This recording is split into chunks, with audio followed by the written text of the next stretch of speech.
Mas agora vamos falar de assunto sério, mas assunto importante, certo? Agora a gente vai falar de violência patrimonial, minha gente. Com esses casos todos recentes de violência doméstica que vocês estão acompanhando, inclusive da própria apresentadora Ana Hickman, a gente precisa tratar desse assunto, né, com mais atenção, com mais cautela. E quem está aqui conosco no estúdio é Patrícia Grandim, né, que é advogada, já esteve aqui também outras vezes no nosso programa Universo, e vai nos ajudar a entender como é possível você, né, já em uma relação, proteger os bens. Patrícia, doutora Patrícia, muito obrigado pela sua presença. Eu que agradeço. Mais uma vez pela sua disponibilidade. E é um assunto delicado, né? Porque às vezes a gente fala, né, dessa violência patrimonial, né, desse direito patrimonial, mas não é só sobre esse assunto. É tudo que está em torno dele, não é mesmo? As relações humanas em si, né, são muito complexas, então não dá para a gente tratar apenas da violência, apenas das relações em si e do patrimônio. São coisas que andam em conjunto, então a gente tem que ter esse olhar um pouco mais sistêmico da situação para poder ter uma análise de cada caso, né? Não dá para tratar todos os casos de forma igual. Com certeza. Cada caso é um caso, isso precisa realmente você ter aí o seu advogado para lhe conduzir da melhor forma. Mas assim, a gente tentar colocar como se fosse uma situação preponderante com relação a essa questão de você se preocupar com os seus bens. Você já está numa relação, né? Você já está envolvida numa relação, essa relação está indo por água abaixo, com vários problemas, e aí você quer se desvencilhar do seu parceiro, da sua parceira. Mas ou ele ou ela, geralmente muito mais o homem em cima da mulher, tem controle da situação financeira. O que é que tem que ser feito? O que é que tem que ser analisado? Até porque as mulheres numa relação, na maior parte, a gente percebe que estão muito mais vulneráveis com relação a isso. É preciso analisar qual foi o regime, né, que eles escolheram. Tanto, assim, tem muitas relações que não têm o instituto do casamento, mas ela tem uma união estável que está ali porque é um fato jurídico assim que acontece do cotidiano, né? As pessoas começam a conviver e geram aquele direito ali da relação da união estável. A união estável em si e também o casamento, ela tem a comunhão parcial de bens, né? Que é a que utiliza, na maioria dos casos, que é a que é mais utilizada. Só que tem situações que não, né? Então, a gente precisa analisar cada caso para ver como é que está, se a pessoa tinha bens particulares antes, né? Uma das coisas que a gente vê com muita frequência é as pessoas já têm um bem particular, vendem aquele bem para comprar um outro bem e não colocam essa subrogação na hora que faz a compra do outro bem. E isso cria uma confusão patrimonial muito grande.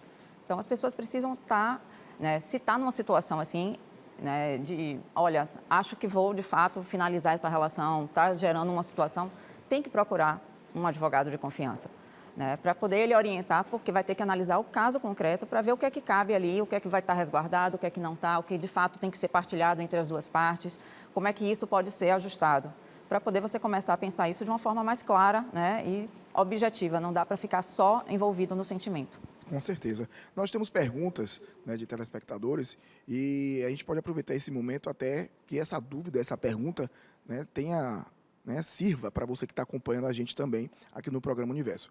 Produção, pode rodar a primeira pergunta, por favor. Como alguém que vai se casar pode proteger seus bens?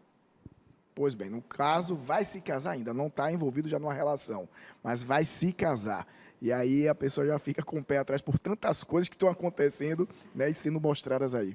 Quando a pessoa ela já vem, né, ela já tem um patrimônio que ela adquiriu antes, né, ela pode, de fato, assim, com a comunhão parcial de bens, está protegido esse patrimônio que é anterior à relação, né? Mas isso daí, muitas vezes a pessoa tem só uma questão de posse, alguma coisa nesse sentido, às vezes não tem aquele documento formal, não tem a escritura pública, né, não está registrada no cartório como matrícula. Então, gera aquela situação. Muitas vezes a pessoa também... Você comprovar que você tinha esse imóvel, entendeu? Ou esse bem antes do casamento, isso, né? Então, é preciso juntar alguns documentos para poder deixar isso de forma clara. E, principalmente, assim, se você vai casar e quer fazer algum tipo de partilha diferente, né, do que é o convencional, que é utilizado, você tem que fazer um pacto nupcial, né? E ele tem que ser feito através de uma escritura pública, né? E para depois vir o casamento, né? Então, ele só tem validade se depois tiver o casamento. Se não tiver o casamento, aquela escritura pública perde a validade, né? É nula. Então, é uma das formas. Mas tem que ser analisado caso a caso, né? Ver, de fato, o que é que a pessoa tem antes para poder resguardar, né, esse patrimônio anterior. Como você mesmo falou, a gente no início do relacionamento sempre é meu bem para cá, meu bem para lá. Depois que começa a degringolar tudo, cadê meus bens, tudo meu, nada seu. E aí é uma luta, né? Para você ter que entrar na justiça, brigar, né? O divórcio geralmente litigioso é muito mais complicado. E se envolve filho, envolve uma família maior, aí realmente deixar assim todos os parentes, né? As pessoas envolvidas também muito envolvidas nesse estresse. Próxima pergunta, por favor. Numa relação, o parceiro pode ser considerado incapaz de gerir os bens? Boa pergunta. Boa pergunta. Numa relação, o parceiro, no caso, o parceiro ou a parceira, é incapaz de, né, administrar aí os bens, administrar ali, né, a parte até financeira dentro da família. O que fazer? Olha, nós temos muito essa situação em idosos, né? Muitas vezes um ainda tem a capacidade civil plena e o outro já não está, porque às vezes tem algum tipo de doença, né? Uma questão de Alzheimer, alguma situação assim, Sim. e ele perde a capacidade, às vezes até mesmo por um acidente, alguma situação que vai gerar essa incapacidade na vida civil. E ela não é só na parte do casamento em si, né? Ela não tem a capacidade civil de gerir todos os seus atos cíveis. Então, nisso daí a gente tem uma ação, que é uma ação de curatela, né, que vai ter uma pessoa que vai ser responsável para poder gerir. Pode ser que seja o cônjuge ou não, dependendo, né, quando se trata de idosos, normalmente um dos filhos assume esse papel. Maravilha. Temos mais uma pergunta, produção? Por favor, pode rodar. Como deixar organizado o testamento para os filhos? Boa pergunta. Boa pergunta, mas na verdade em relação não só para os filhos, o testamento em si. Porque, assim, para a grande maioria que está nos acompanhando, as pessoas acham que testamento é algo só para quem é milionário, que tem bens, né, muitos bens, milhões na conta e tudo mais. E não é por aí também. Né? A gente está aqui com a doutora Patrícia, advogada, que justamente vai tirar essas dúvidas.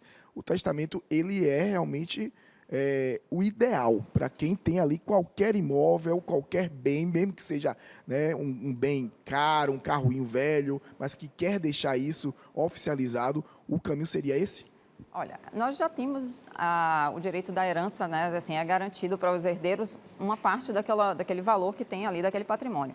Entretanto, a pessoa pode dispor de até 50% daquele valor para poder ele fazer. Às vezes você tem, as pessoas tem filhos, mas tem um sobrinho que age mais como um filho e ele quer deixar essa parte garantida para aquela pessoa que, né, que está ali, que está no dia a dia, que está cuidando. Então, tem todas essas situações que precisam ser analisadas e, de fato, o ideal é que, assim, você consegue fazer um testamento diretamente no cartório, mas o ideal é que você seja acompanhado por um advogado para que ele possa estar orientando quais são os impactos em relação àquilo dali na sua vida, né, no momento que você vai fazer, de fato, aquele testamento. Agora, com relação à família, num caso desse, um pai ou uma mãe querer deserdar o filho, não querer deixar nenhum bem para ele após a sua partida, isso é válido? Isso existe realmente?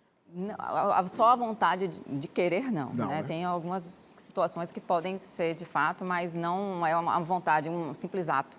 Né? A lei, no caso, não permite Não permite isso. que você simplesmente dizer. Pois é. Pois bem, minha gente, nós estamos falando aqui sobre direito patrimonial, certo? Se eu fosse você, continuava aqui comigo, porque o assunto interessa a todos nós. Não é quem é rico, quem é pobre, não. A gente tem que ter noção dos nossos direitos e dos nossos deveres também. É isso aí, Alex. A gente volta aqui falar com a doutora Patrícia, advogada, falando sobre direito patrimonial. A gente tem uma pergunta ainda, né, de telespectador. Eu já vou pedir para rodar e daqui a pouco a gente dá continuidade. Vai daí. Se minha mulher me bater, eu tenho algum direito? Oh, meu pai do céu, fica aqui uma mensagem de paz. É cada uma, viu? Se sua mulher te bater, você tem o direito de fazer nada. Depende, né? Se você der motivo, né? Se você deu motivo, né? Mas Como a doutora lá, Patrícia vamos falou. na brincadeira. Mas a questão da violência não pode ser tolerada, né? Infelizmente, é uma realidade que a gente vive.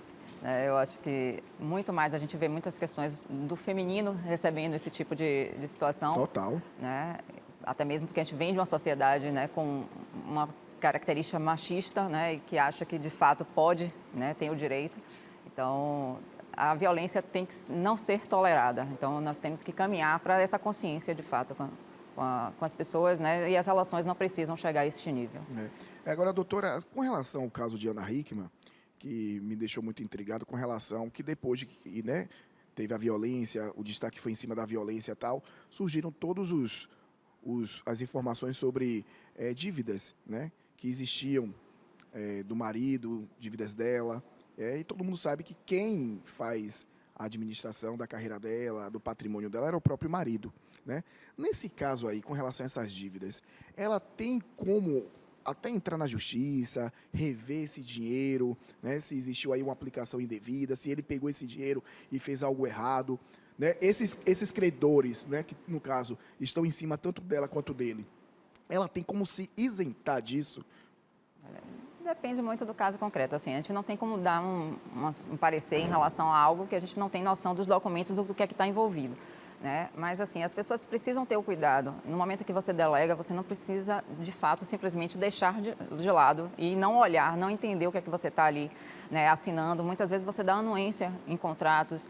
Eu vejo no dia a dia mesmo, muitas pessoas que entram como fiador, né, no imóvel, e aí vai lá, a esposa assina aquilo dali e, às vezes, contrai uma dívida que ela não tem noção, porque Justamente. aquela pessoa deixou de pagar e vai direto para o fiador. E aí, se ele é casado, tem que ter anuência do cônjuge. Se ela assina aquilo dali, ela está dando anuência, né? Independente se é ele ou ela, né? Então, tem que ter um cuidado. A gente não pode nunca deixar as coisas à toa, né? Não entender o que é que você está assinando. Se tem dúvida, procure um profissional, né? Um advogado da área que possa te esclarecer. Às vezes, as pessoas têm aquela ideia de que só vou procurar um advogado na hora do processo. Então, temos que ver esse lado do consultivo. Vamos remediar. Vamos ver o consultivo antes de gerar o problema, começar a analisar isso, né? Porque o ideal é que você tenha alguém de sua confiança que vá analisar aquilo dali e te dar uma segurança do que você pode ou não fazer. E numa separação, dívidas são herdadas? São, né? Para os dois, né? Assim, dependendo do regime, lógico, né? Você tem que olhar qual foi o regime do casamento em si, mas na separação, o que tem ali, tanto de patrimônio quanto de dívidas, pode ser, de fato, partilhado entre as duas partes. Maravilha. Pois bem, a gente recebeu hoje aqui a doutora Patrícia, né, falando sobre direito patrimonial, né? Espero que a gente tenha conseguido, né, tirar algumas dúvidas, porque realmente, como ela falou, cada caso é um caso. A gente tenta colocar aqui de uma forma ampla o assunto, mas é necessário que você entenda que cada caso é um caso e você precisa realmente procurar um especialista. Doutora Patrícia, muito obrigado mais uma vez aqui pela sua disponibilidade. Quem quiser encontrar nas redes sociais, é possível? Patrícia.gradim no Instagram. E, assim, eu queria deixar um recado, né? Porque muitas vezes as pessoas não têm condição de pagar um advogado, mas ela pode, de fato, estar procurando tanto a defensoria quanto os núcleos de prática jurídica, né? Tem o da Estácio, que é um que eu recomendo muito, porque as pessoas conseguem ter um atendimento legal, então não é só porque você não tem condição de pagar que você tem que deixar à toa o seu patrimônio ou as questões. Muito obrigado.